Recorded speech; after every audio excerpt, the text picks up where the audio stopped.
How does Cyclin D1 affect mantle cell lymphoma? Imagine a tiny switch that controls when cells grow and divide. In mantle cell lymphoma, this switch called Cyclin D1 gets stuck in the on position, causing cells to grow uncontrollably. The main reason this happens is because of a specific genetic change called the translocation T11:14. This genetic event moves parts of chromosomes around, leading to the constant overproduction of Cyclin D1 protein. When Cyclin D1 is overproduced, it pushes the cells to move from the G1 phase to the S phase of the cell cycle too quickly. This means the malignant B cells in mantle cell lymphoma divide faster than they should, fueling tumor growth. Cyclin D1 teams up with other proteins called cyclin-dependent kinases, specifically CDK and CDK6. Together, they add phosphate groups to a protein called retinoblastoma or RB.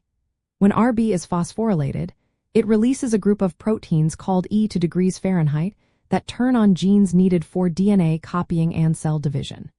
This process gets out of control in mantle cell lymphoma, leading to aggressive tumor growth. But Cyclin D1's influence doesn't stop there.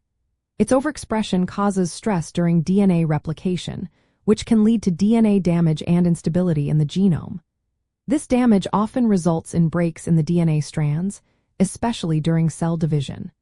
To survive, the cancer cells relying on specific repair pathways, like one called microhomology-mediated end joining.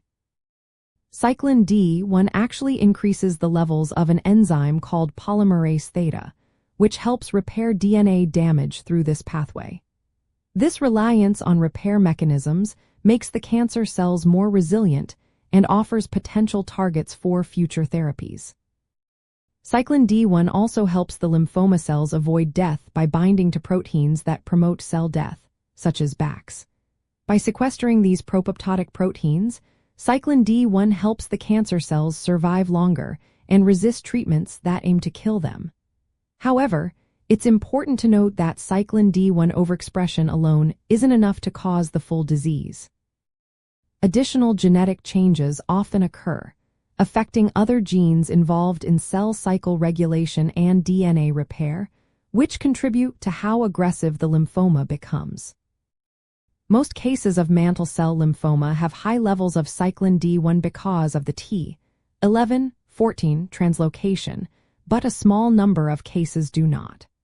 In these rare instances, other members of the Cyclin D family, like Cyclin D2 or D3, may take over the role of Cyclin D1 and promote cancer growth in a similar way.